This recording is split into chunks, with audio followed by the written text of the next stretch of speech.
Di 20k subscriber channel Novel Official, akan adakan giveaway untuk satu orang pemenang.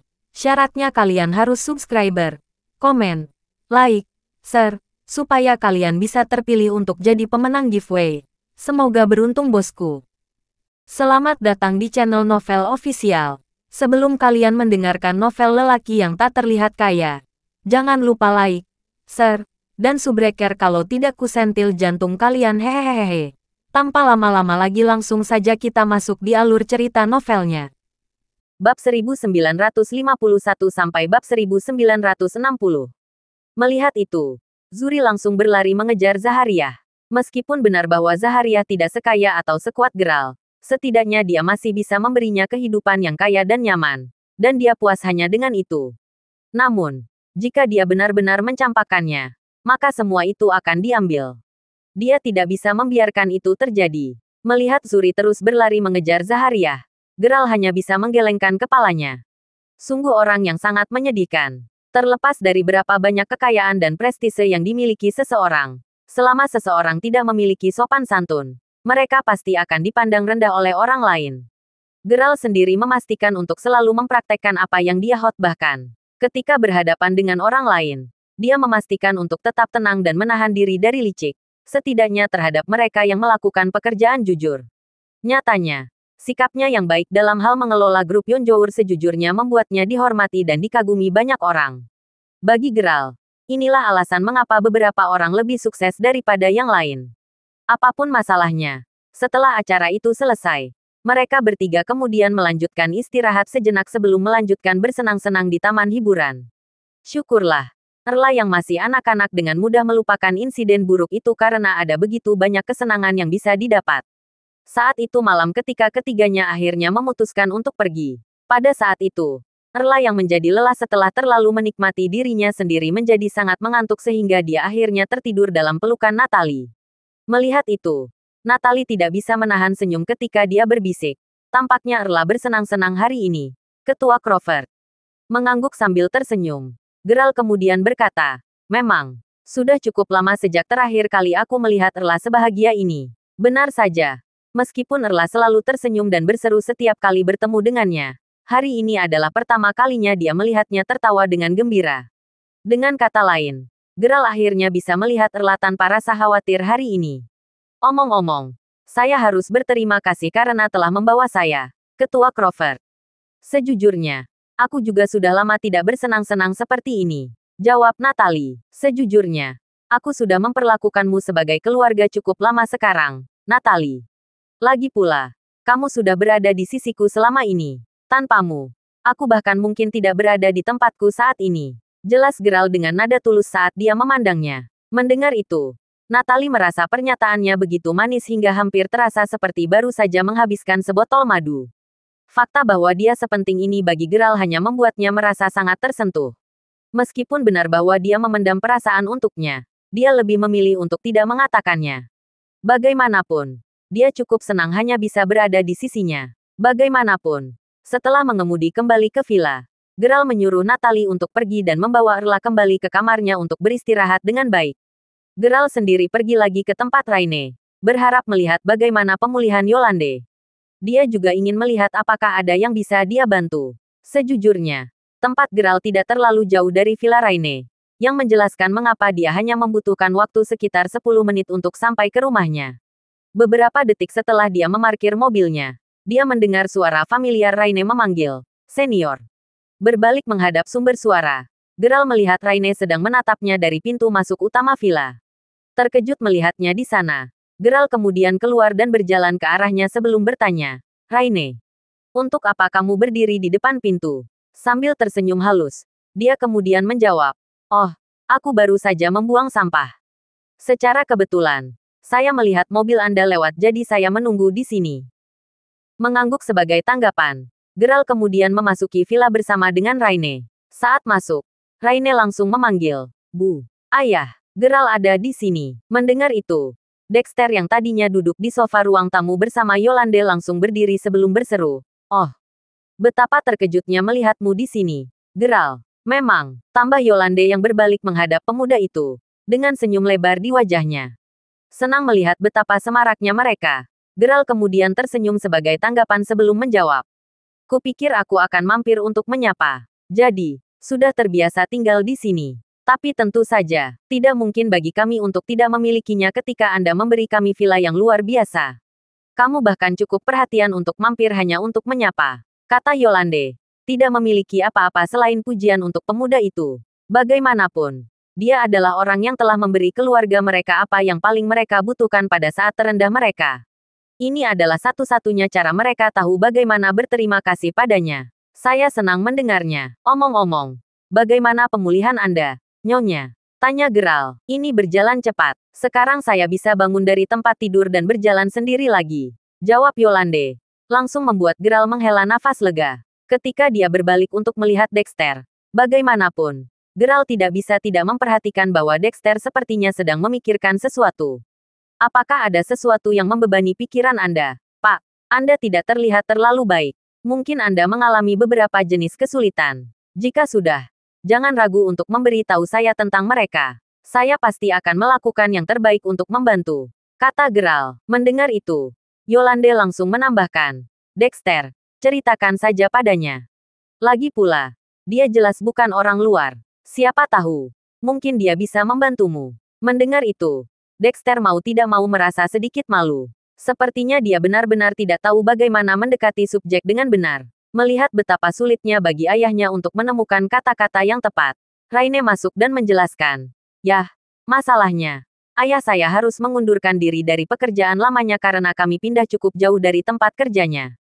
Dia saat ini kesulitan mencari pekerjaan senior. Dan di sini Geralt berpikir bahwa itu adalah masalah besar. Ternyata, itu hanya sesuatu yang sepele ini. Sambil menggelengkan kepalanya, Geralt kemudian bertanya, jika Anda tidak keberatan, pekerjaan apa yang Anda cari, Pak? Setelah berpikir sebentar, Dexter menjawab, yah, saya tidak benar-benar memiliki kualifikasi akademis untuk pekerjaan yang lebih teknis. Tetapi saya bersedia menanggung kesulitan dan bekerja keras. Aku bahkan tidak keberatan bekerja sebagai kuli. Seperti yang dikatakan Dexter, dia hampir tidak memiliki pendidikan atau keterampilan yang relevan untuk pekerjaan bergaji lebih tinggi.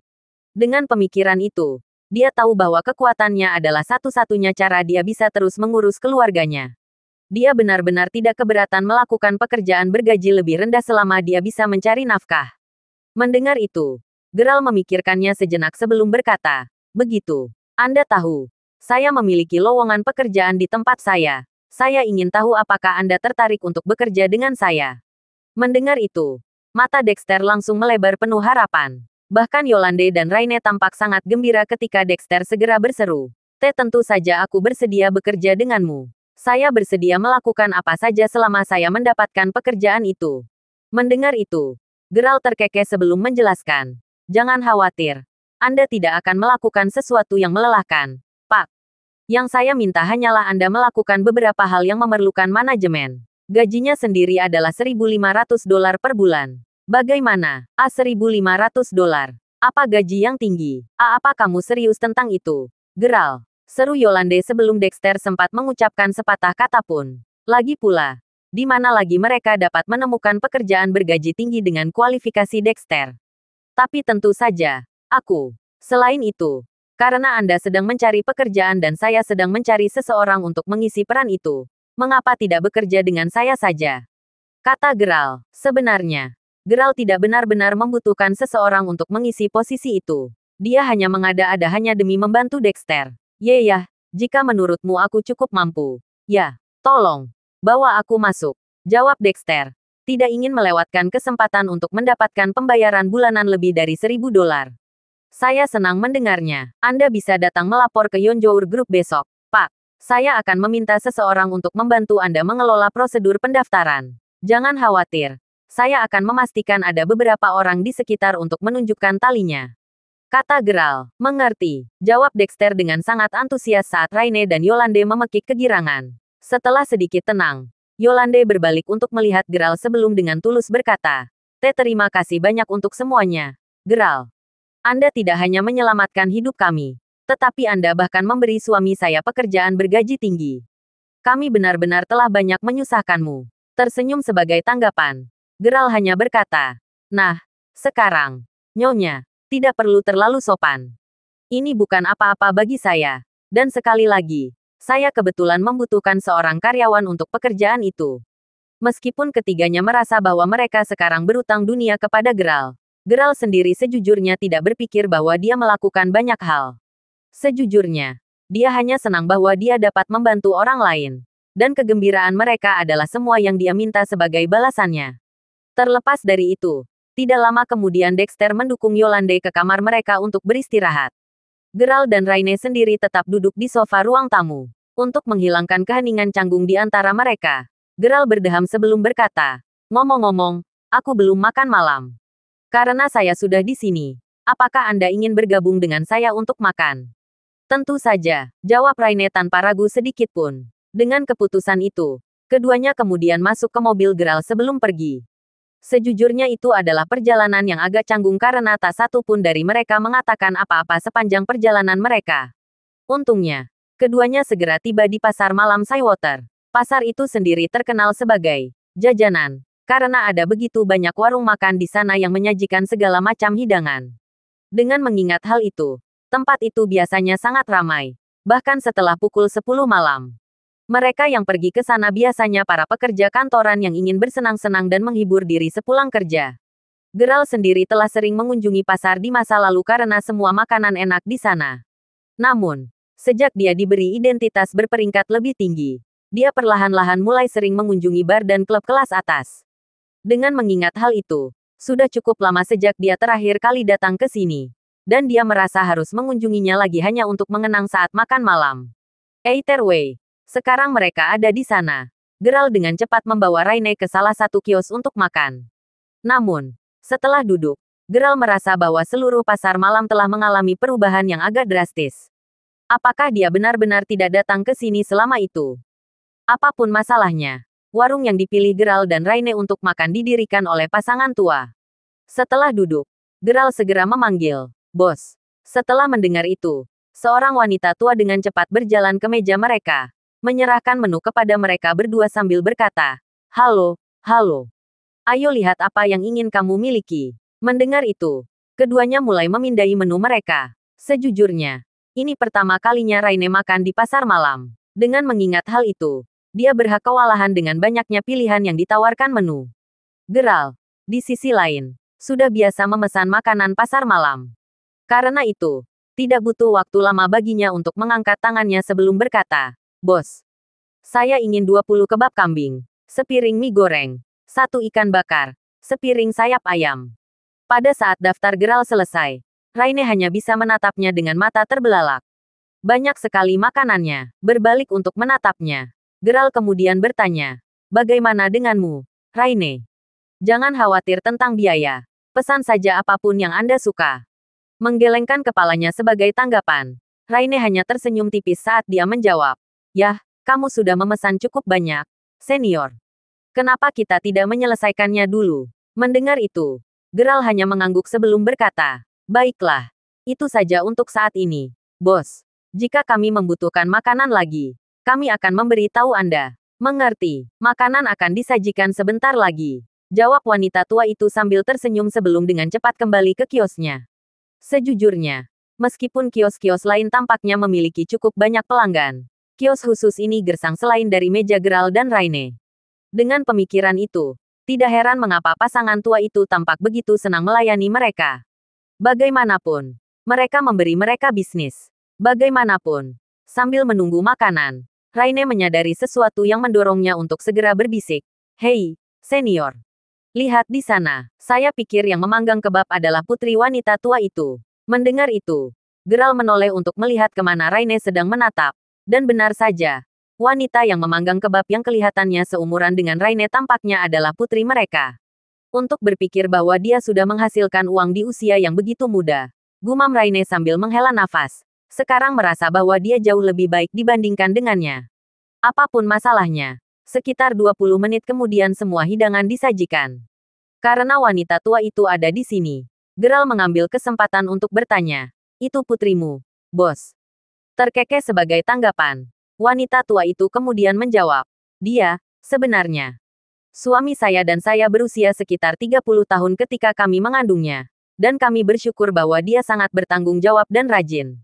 Anda tahu, meskipun dia belajar keras, dia tetap berusaha membantu kami sepulang sekolah.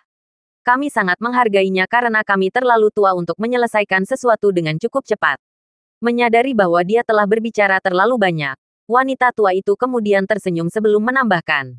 Pokoknya, nikmati makananmu. Saya akan mengurus hal-hal lain terlebih dahulu. Tetapi jika Anda membutuhkan saya, jangan ragu untuk menelepon.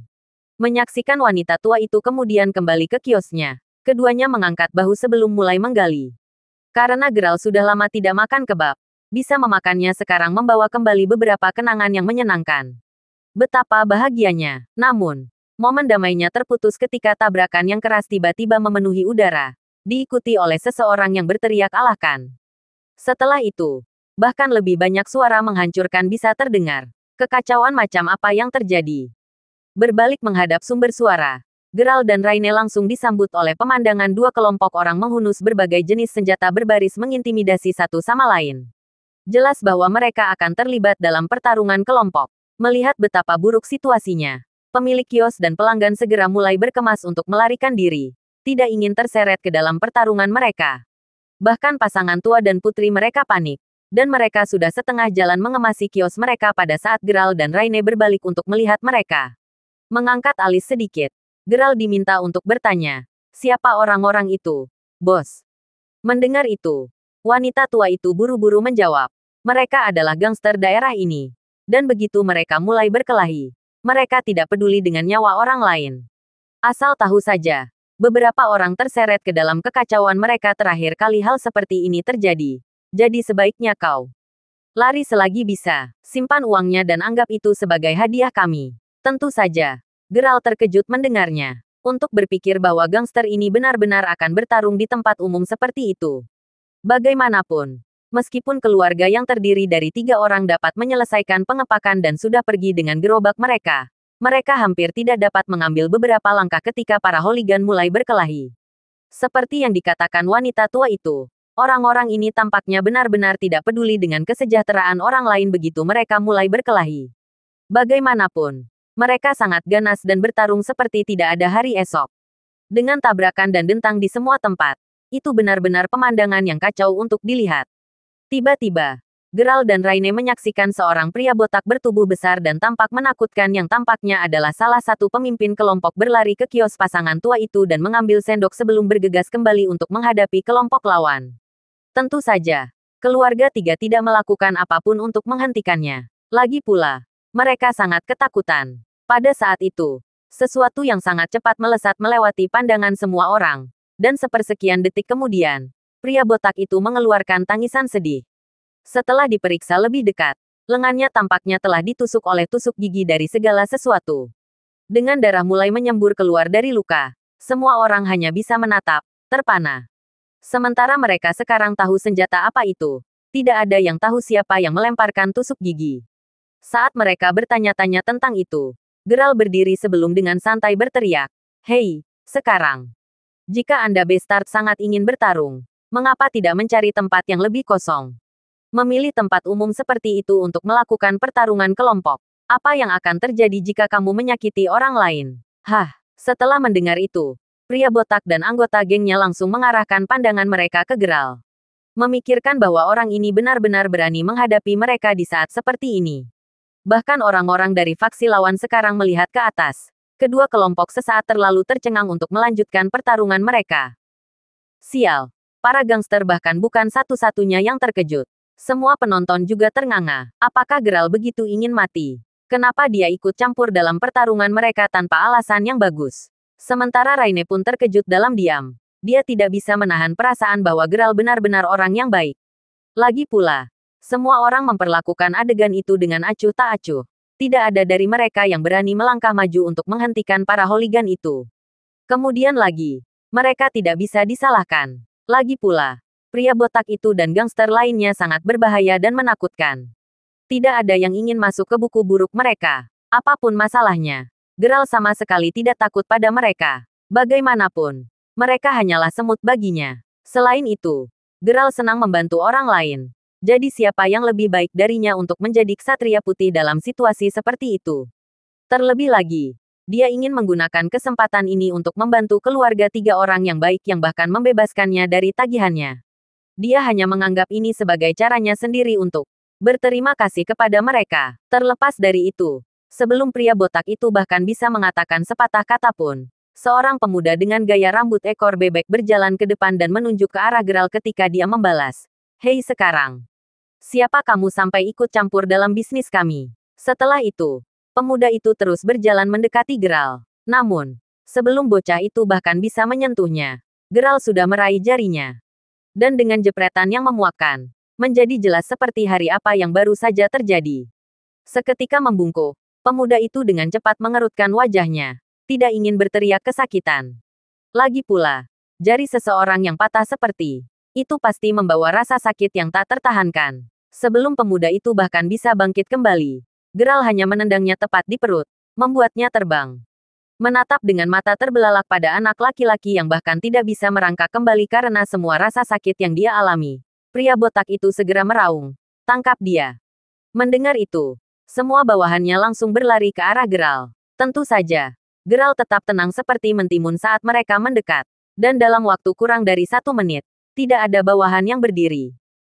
Menatap dengan mata terbelalak, pria botak itu benar-benar tercengang ketika dia melihat keadaan mengerikan yang dialami semua anak buahnya. Banyak dari mereka tampaknya telah patah anggota badan. Dan dengan tangisan mereka yang begitu menyiksa, terbukti bahwa tidak ada dari mereka yang pergi, untuk bisa terus berjuang. Geralt sendiri mulai berjalan mendekati pria botak yang kakinya sudah gemetar ketakutan. Jika itu belum cukup jelas, Geralt melihat tidak perlu berbelas kasih kepada orang-orang seperti itu. Meneguk seolah-olah dewa kematian dengan cepat mendekatinya. Pria botak itu mulai berjalan mundur saat dia tergagap. Apa yang kamu rencanakan? Mendengar itu, Geralt hanya tersenyum sinis saat dia dengan jijik menjawab. Apakah itu penting? Juga, apakah Anda mundur? Apa yang terjadi dengan semua keberanian itu sebelumnya? Setelah menyaksikan keterampilan seni bela diri Geralt yang menakutkan, seolah-olah pria botak itu masih berani bertindak sombong. Tidak mungkin dia bisa memenangkan pertarungan melawan Geralt. Meski begitu, dia tahu pasti bahwa sekarang sudah terlambat baginya untuk mundur. Sama seperti pria botak itu bertanya-tanya apakah benar-benar tidak ada harapan untuk melarikan diri. Dia tiba-tiba merasakan sakit yang akut di pipinya. Dan hal berikutnya yang dia tahu, dia sudah merasakan sakit yang menyiksa saat wajahnya mencium tanah. Dengan seberapa keras tamparan Geralt, beberapa giginya berserakan di tanah dan darah sekarang menetes dari mulutnya yang cacat. Gemetar saat dia melihat Geralt, pria botak itu segera mulai memohon. Tolong. Pak, tolong tinggalkan aku. Saya tahu apa yang saya lakukan salah sekarang. Aku tidak akan pernah berani melakukan hal seperti itu lagi. Oh, jadi kamu tahu bagaimana memohon belas kasihan. Ejek Geralt dengan nada dingin. Tetap saja, Geralt tidak terpengaruh sedikit pun. Orang seperti dia tidak pantas untuk bersimpati. Tuan, maksud saya, aku tidak akan berani melakukan hal seperti itu lagi. Sebelum pria botak itu menyelesaikan kalimatnya, Geralt memotongnya dengan mendaratkan tendangan keras tepat di perutnya.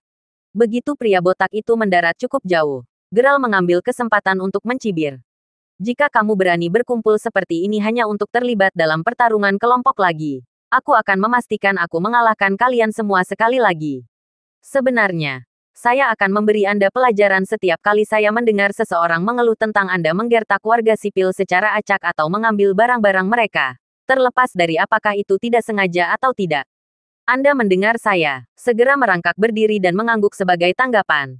Pria botak dan bawahannya segera mengangguk sebelum terlatih Tati pergi. Bahkan kelompok gangster lainnya melarikan diri secepat yang mereka bisa. Apa individu yang menghina? Terlepas dari itu, sekarang setelah mereka pergi, tepuk tangan meriah bisa langsung terdengar. Secara alami, orang-orang bertepuk tangan untuk Geralt karena menjadi individu yang mengesankan. Geralt sendiri hanya melambaikan tangannya dengan rendah hati sebelum kembali ke keluarga 3 orang. Tersenyum ketika dia melihat wanita tua itu. Geralt kemudian berkata, "Jangan khawatir. Tidak apa-apa sekarang. Mereka tidak akan pernah berani kembali ke sini lagi." Terima kasih banyak, teriak wanita tua itu dengan nada serampangan. Seandainya Geralt tidak masuk lebih awal, siapa yang tahu apa yang akan terjadi dengan kios atau keluarga mereka. Dengan mengingat hal itu, mereka bertiga melihat Geralt sebagai dermawan mereka, dan mereka sangat berterima kasih padanya sehingga mereka harus secara aktif melawan keinginan untuk berlutut di depan pemuda itu. Hanya tertawa kecil sebagai tanggapan. Geralt kemudian menjawab, sama-sama. Omong-omong, kami belum kenyang. Jadi tolong panggang lebih banyak makanan untuk kami. Setelah mendengar itu, wanita itu tertegun sejenak meskipun dia dengan cepat pulih dan mengangguk sebelum berkata, tentu saja. Anda dapat makan apapun yang Anda inginkan hari ini. Semuanya ada di rumah.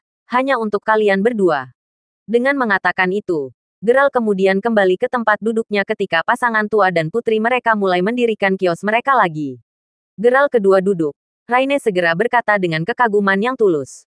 Kamu sangat hebat sebelumnya, senior. Raine, misalnya, merasa tidak banyak yang bisa menghajar begitu banyak orang sendirian dan dalam waktu sesingkat itu. Tidak kurang.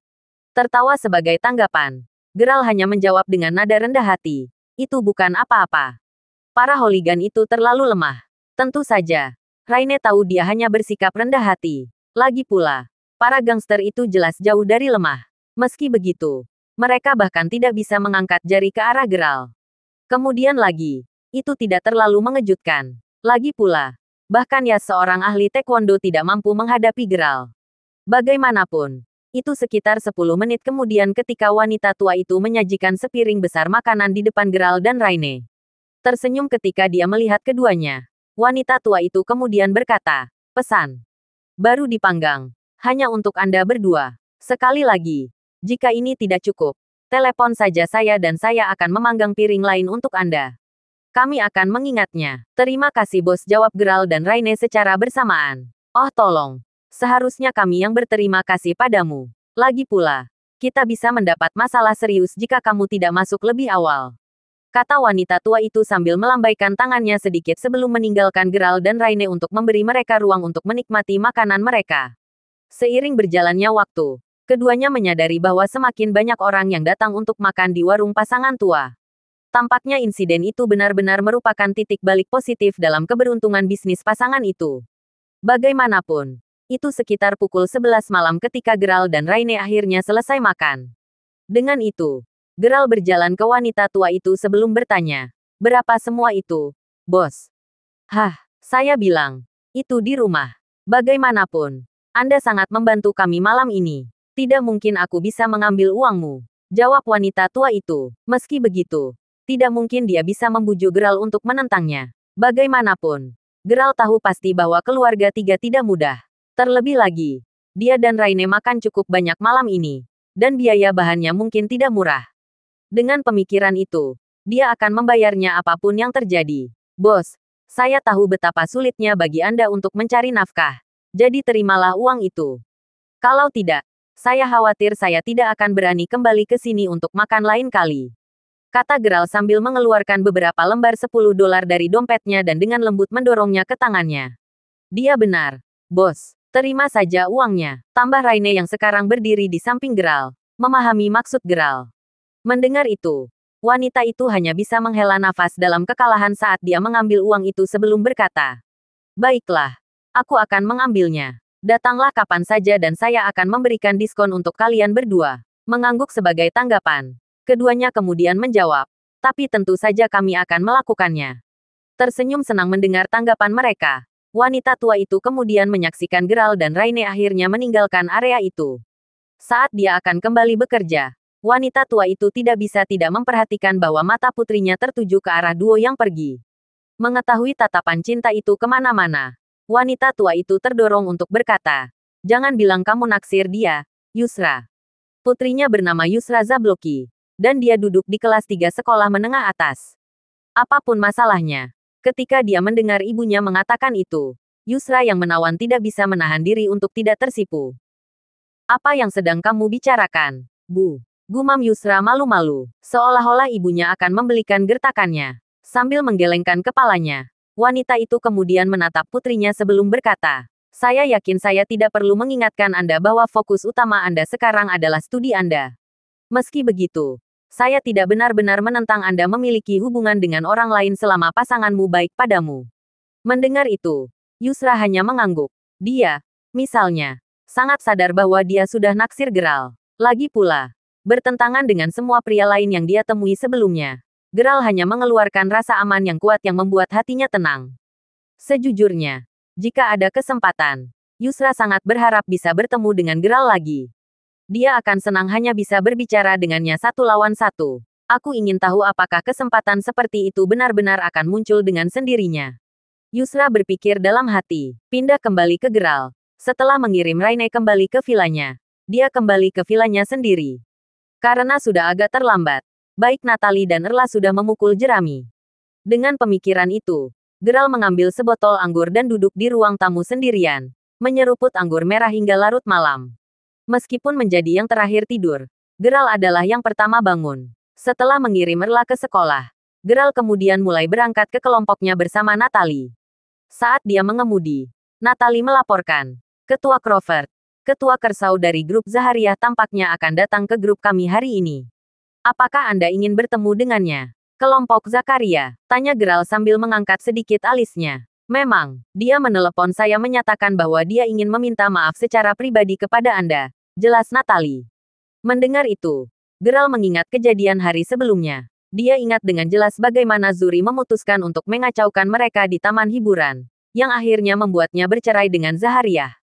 Apapun masalahnya, karena Zaharia ingin meminta maaf kepadanya secara pribadi. Geralt mengira itu karena dia benar-benar ingin mempertahankan kelompoknya di bawah namanya. Dengan semua itu dalam pikirannya, Geralt berhenti sejenak sebelum akhirnya berkata, "Yah, karena dia cukup tulus untuk datang untuk meminta maaf. Tentu saja. Aku akan menemuinya." Geralt bukan orang yang tidak pengertian. Lagi pula, dia tahu pasti bahwa kejadian kemarin tidak ada hubungannya dengan dia.